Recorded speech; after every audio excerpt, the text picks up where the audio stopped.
अस्सलाम वालेकुम दोस्तों, शाह नज़ीर चौधरी ऑफिशियल में खुश आमदीद।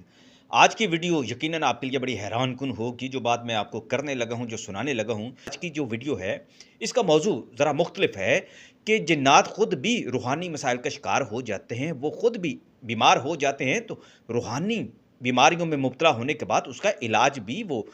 जिन्नात से ही करवाते हैं या उन बुज़ुर्गों से जिन पर अल्लाह का करम बहुत ज़्यादा होता है, वो आम लोग के पास नहीं जाते। जिन्नात जब बीमार होते हैं तो वो खुद को या अपने बच्चों को या अपने अहले खाना को किसी आमिल के पास नहीं लेकर जाते, बल्कि वो उन बुज़ुर्गों को तलाश करते हैं जो हकीकत में अल्लाह के बंदे होते हैं, अल्लाह के वली होते हैं, अल्लाह के सूफ़ी होते हैं और जिनका कलाम अल्लाह पर बहुत ज़्यादा यकीन होता है, ईमान में बड़ी पुख्तगी होती है। और मुसलमान जिन्नात ऐसे ही जो है साहिब इल्म शख्सियात के पास जाया करते हैं। मैं आपको बात बताने लगा हूँ कि जिन्नात जब बीमार होते हैं रूहानी तौर पर, तो उनका इलाज कैसे होता है। मैंने अपनी किताब जिन्नात का ग़ुलाम, जिसका मैं ज़िक्र भी करता हूँ, जो आपको यूट्यूब पर मिल भी जाएगी वीडियोज़ की सूरत में भी, और दूसरा ये है कि उर्दू पॉइंट और डेली पाकिस्तान की वेबसाइट पर भी ये मौजूद है। जिन्नात का ग़ुलाम जो मेरी किताब है, इसके लिंक मौजूद हैं, पीडीएफ में भी ये मौजूद है। बहुत सारी जो वेबसाइट ने इसको जो पब्लिश किया हुआ है, लिहाज़ा किताबी सूरत में तो अब इसका मिलना ज़रा मुश्किल हो चुका है। जो अहबाब इस किताब का तकाज़ा मुझसे करते हैं, मैं उनकी रहनुमाई के लिए ये बात मैं बता रहा हूँ कि वो इसको उर्दू पॉइंट पर या डेली पाकिस्तान पर या और भी बहुत सारी ऐसी साइट्स हैं, या फिर पीडीएफ इसकी तलाश करके वो खुद ऑनलाइन इसको पढ़ सकते हैं। मैंने इस किताब के अंदर बाबा जी का ज़िक्र किया हुआ है, गाज़ी का ज़िक्र किया हुआ है जो जिन्नात थे, और मेरा उनके साथ जो रहना-सहना था, ताल्लुक़ था, फिर बहुत सारी बातें जो उनसे सीखी, पढ़ी, और उनका मुशाहिदा किया जिन्नात की दुनिया का। और फिर मैंने ये क्लेम किया कि मैं दुनिया का वाहिद जर्नलिस्ट हूँ जिसने जिन्नात के साथ 20 दिन से ज़्यादा दिन गुज़ारे, और फिर उनकी जो दुनिया के बारे में, उनके मामलत के बारे में मैंने बहुत कुछ लिखा हुआ है। और नवाए वक़्त में ये काफ़ी अरसा तक ये शाया होती रही किस्तों में, और भी बहुत सारी जगह पे मौजूद है। एक दिन मैं ऐसे ही बाबा जी के साथ महफ़िल में बैठा हुआ था। उस वक़्त उनका बेटा ग़ुलाम रसूल जो हाफ़िज़ कुरान जिन्नात में से था, वो भी मौजूद था। वो तिलावत कर रहा था उस वक़्त सूरह यासीन की। और फिर ऐसा हुआ कि बाबा जी ख़ामोश हो गए, सारी महफ़िल पर सकूत छारी हो गया, और मालूम ये हुआ कि कुछ जिन्नात उनके पास हाज़िर हुए हैं। ज़ाहिर है वो जिन्नात हम नहीं देख सकते थे जो किसी आमिल की मदद के बगैर वहाँ पर आए थे, और वो सिर्फ़ उनका राब्ता सिर्फ़ बाबा जी के साथ था। बाबा जी ही अपनी मखलूक को देख सकते थे, आमिल उनको नहीं देख सकता था। आमिल जो जिसके वसीले से हम बाबा जी से मिला करते थे, जो उनको हाज़िर किया करते थे, इंसानी रूप में भी उनको लेकर आया करते थे। तो बाबा जी ने बाद में हमें ये बताया उस जिन्नात के जाने के बाद कि जिनका ये मसला था, मालूम ये हुआ कि बाबा जी के पास वो जिन्नात जो फ़ैमिली आई थी, वो बीमार थी, अपने एक बच्चे को लेकर आए थे, और उनके बच्चे को रूहानी तौर पर बहुत ज़्यादा शदीद दौरा पड़ गया था। हम बड़े हैरान हुए, ख़ास तौर पर मैं, चूँकि मैं जर्नलिस्ट था, 89 के दौर की मैं आपको बात सुना रहा था। मेरा जर्नलिज़्म में दौर ऐसा था कि मैं बड़ा मुतजस्सिस हुआ करता था, और इस इल्म को समझने के लिए, सीखने के लिए मैं उनसे राब्ते में रहता था। तो मैंने जब उनसे ये पूछा कि क्या जिन्नात भी इतने कमज़ोर हो सकते हैं? जिन्नात पर भी जादू हो सकता है? जिन्नात भी रूहानी तौर पर इतने कमज़ोर हो जाते हैं कि वो आपके पास आए?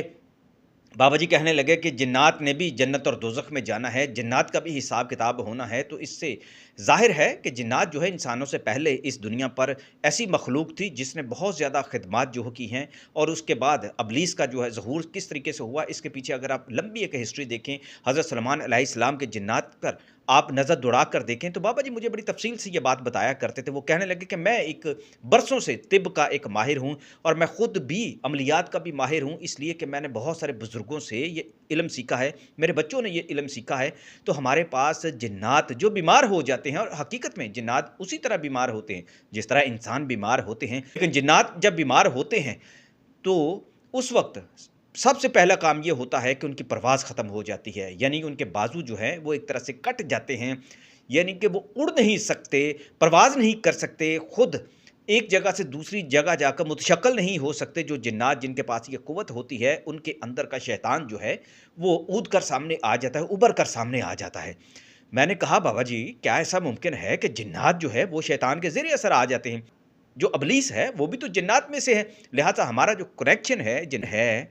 शैतान के साथ वो बड़ा मजबूत रहा है और आज भी दुनिया में बेशुमार जो मखलूक है जिन्नात की मुख्तलिफ कबाइल में बटी हुई है, वो शैतान की अलाकार है तो वो जिन्नात मुख्तलिफ किस्मों की है और मुख्तलिफ उनकी ड्यूटियाँ हैं, मुख्तलिफ तरह के उनके कबाइल हैं, मुख्तलिफ ज़बानें हैं, लेकिन उनका मज़हब जो है वो जिस मज़हब में भी हैं शैतानियत के साथ उनकी वाबस्तगी है। और चाहे वो जिन्नात मुसलमान हों, मुसलमान जिन्नात के अंदर भी शैतान बहुत ज़्यादा असर कर जाता है। उसकी बुनियादी वजह यह है कि जन्नात का मिजाज गर्म है, नारी मखलूक है, इसका दिमाग जो है गर्म रहता है। लिहाजा जो मुसलमान जन्नात हैं वो दुरूद पाक बहुत ज़्यादा पढ़ते हैं। बाबा जी ने ये बात मुझे सुनाई तो मेरा दिल खुश हो गया, क्योंकि बाबा जी को जब आमिल साहब हाज़िरी के लिए बुलाया करते थे तो उससे पहले हम सबको दुरूद पाक पढ़ने की तलकीन किया करते थे। फिर बाबा जी बड़े खुश हुआ करते थे उस महफ़िल में आके। बाबा जी कहने लगे, हमारे जो मुख्तलिफ मसालिक के हैं, खैर उनका अपना एक अकीदा भी है उनकी हाज़िरी का, जिन्नात की का, जब वो किसी आमिल के पास हों या किसी अल्लाह वाले के पास हों। लेकिन जब किसी आमिल के साथ उनका ताल्लुक़ हो जाता है तो ये जिन के अपने मसलक पर भी मुनहसर होता है कि वो किस तरह की हाज़िरी जो है वो लगवाना पसंद करता है। अब बाबा जी के यहाँ जब ये था, ये तो समझ आती थी कि वो अहले सुन्नत में से हैं और उनका जो ख़ास तौर पे है दुरूद पाक पढ़ना जो है उनका मामूल में से था। बाबा जी ने ये बताया कि हम दुरूद पाक इसलिए भी पढ़ते हैं कि इससे हमारी शैतानियत जो है वो कंट्रोल रहती है। दूसरा ये है कि हम लोग जो अमलियात सीख लेते हैं जिन्नात, वो कुरान पाक की तिलावत करते रहते हैं। सूरह यासीन, सूरह फातिहा जो है वो बहुत ज़्यादा पढ़ते हैं। ऐसे तो सारे जिन्नात जो हैं, जो मुसलमान हैं, जो इस बात पर यकीन रखते हैं, वो कुरान पाक पढ़ते रहते हैं। अपने अमलियात को सँभाला देना इसलिए उनका ज़रूरी है कि उनके अंदर ठंडक रहे, वरना जो अमलियात सीख लेते हैं जिन्नात, उनका मिजाज बहुत ज़्यादा गर्म हो जाता है और फिर उनसे बाज़ औक़ात बर्दाश्त करना भी मुश्किल हो जाता है। वो कोई ना कोई ऐसी हरकत ज़रूर कर देते हैं, या तो अपने जिन्नात के ख़िलाफ़ या फिर इंसानों के ख़िलाफ़ या किसी आबादी के अंदर जाके कुछ भी वो कर सकते हैं। ये हमारी दुनिया का एक निज़ाम है। बाबा जी ने खैर किस्सा मुख्तसर अगर मैं बात सुनाऊँगा तो बहुत लंबी बातें हो जाएँगी, फिर मैं आपको और वाक़यात सुना दूँगा। अपनी दूसरी किस्त में बाबा जी ने तसलसल एक कायम रहेगा आपके साथ दोस्तों। तो इंशाअल्लाह ताला मैं कुछ और ऐसे वाक़यात हैं जो मैंने किताबों में नहीं लिखे, लेकिन उन वाक़यात को मैं आपको इसलिए भी सुनाऊँगा कि बहुत सारे जो रूहानियत की राह के मुसाफ़िर हैं, राह सलूक के मुसाफ़िर हैं, जिन्नात की दुनिया में दिलचस्पी रखते हैं, उनके लिए ये वाक़यात बड़े अनहोने होंगे। और दोस्त अहबाब ख़ुद भी कमेंट्स में अपने ये तजुर्बात मुझसे शेयर कर सकते हैं कि जब उनकी मुलाकातें हुई उन्होंने ख़ुद कैसे महसूस किया। आज का जो वाक़या मैं सुनाने का मकसद ये है कि जिन्नात जब रूहानी तौर पे बीमार हो जाते हैं तो वो कैसे फिर ठीक होते हैं। बाबा जी ने उस दिन अपने जो मरीज़ थे उनका इलाज किया और उन्होंने कहा कि बच्चा जो है शैतानियत उसमें बहुत ज़्यादा आ गई थी, चूँकि शैतान का असर जिन्नात पर भी बड़ा गहरा होता है, तो उससे हरकत ऐसी होनी शुरू हो गई जिसके वालिदैन को पता चल गया कि ये रूहानी तौर पे बीमार हो गया, तो हमने उसका इलाज किया। मैंने कहा, बाबा जी आपने उसको तावीज़ दिया है? वो कहने लगे कि नहीं, तावीज़ मैंने नहीं दिया, मैंने सूरह फातिहा और आयतुल कुर्सी पढ़कर मैंने उस पर दम किया है और मैंने 33-33 बार दम किया है, आयतुल कुर्सी पढ़ी है और सूरह फातिहा पढ़ी है। और उससे पहले मैंने दुरूद पाक की महफ़िल कराई और उसके बाद मैंने ये सारे का सारा जो है अमल किया। तो मैंने कहा, बाबा जी अल्लाह आपके दर्जात बुलंद करे, अल्लाह ताला आपको और तौफ़ीक दे ऐसे नेक काम करने की। आपने बड़ी काम की बात बताई है, तो क्या आम इंसान भी अगर ये ज़िक्र करें या ऐसा दम करें या ऐसा वजीफ़ा पढ़ें, तो क्या वो भी आम इंसान भी किसी पीर फ़कीर के बगैर या किसी आमिल के या उलमा की मदद के बगैर ऐसा घर वाले अगर पढ़ें, तो क्या ऐसा मरीज़ ठीक हो जाता है? तो बाबा जी ने कहा, क्यों नहीं, हर घर के अंदर पीर उसकी माँ की सूरत में होती है। जो माँ परहेज़गार होती है, नमाज़ी होती है, वो खुद चाहे तो अपने किसी भी घर के फ़र्द पर जो समझे कि रूहानी तौर पर वो कमज़ोर है, उस पर जादू टूने का, नज़र का शक है उसको, अपने बच्चों पर, अपने बड़ों पर, अपने शोहर पर, अपने बाप पर, अपने किसी भी रिश्तेदार पर, अपने घर में जिसमें वो रहती है, तो ऐसी खातून का खुद जो है, चूँकि हमज़ाद बड़ा मज़बूत होता है, करीन उसका बड़ा मज़बूत होता है, उसका औरा बहुत ज़्यादा मज़बूत होता है। ऐसी खातून जो पाकीज़ा होती है, नमाज़ पढ़ती है अपने घर के अंदर, उसका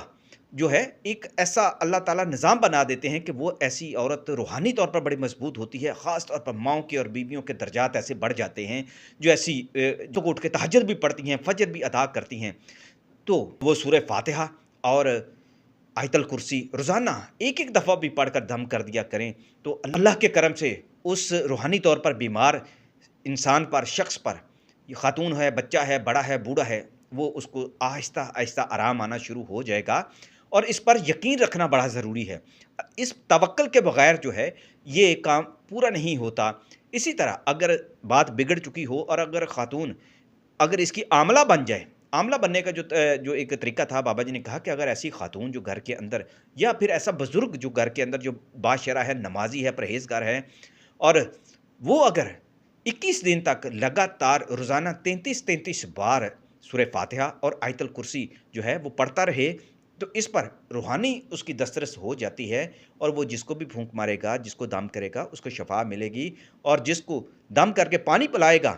اس کو بھی شفا ملے گی۔ تو ایسی خاتون جو یہ چلا کرنا چاہتی ہیں، وظیفہ کرنا چاہتی ہیں، تو وہ نماز عشاء کے ساتھ بات کر سکتی ہیں اپنی مخصوص دنوں سے نکلنے کے بعد۔ تو ایسی خاتون بھی یہ عمل کر سکتی ہے، چونکہ خواتین کو بہت سارے مخصوص حالات کا سامنا کرنا پڑ سکتا ہے، تو اپنے مخصوص ایام سے بچنے کے لیے ان دنوں میں یہ وظیفہ کرنا تو ذرا مشکل ہو جائے گا، چونکہ وہ نماز نہیں پڑھ سکتی، تو وہ 11 دن تک یہ عمل کریں۔ ہر مہینے وہ 11 دن پڑھیں، پہلے مہینے وہ 11 دن، اسی طرح 33 بار جو ہے وہ سورہ فاتحہ اور آیت الکرسی پڑھ کے اپنا ایک وتیرہ بنا لے، اپنا ایک مزاج بنا لے، اپنی ایک تسبیح بنا لیں، اور اس کے بعد یہ جس پر بھی وہ دم کیا کریں گی، اللہ کے حکم سے، اللہ کے کرم سے، اللہ کے فضل سے، وہ مریض جو ہے روحانی طور پر جو کمزور ہے اس کو افاقہ ملے گا، اس کو صحت ملے گی اللہ کے حکم سے، اور جسمانی عوارض بھی جو ہیں، جو اس کے نفسیاتی، اس کے روحانی اور نفسیاتی جو معالجہ ہے اس سے جڑے ہوئے ہیں، جب شیطان اس سے ہٹے گا اللہ کے حکم سے، تو اس کو جسمانی طور پر بھی صحت نصیب ہوگی۔ لیکن جسمانی عارضہ ہو تو اس کا علاج کرانا سنت ہے، اپنے ڈاکٹر سے، اپنے معالج سے بھی رہنمائی لینا انتہائی ضروری ہے۔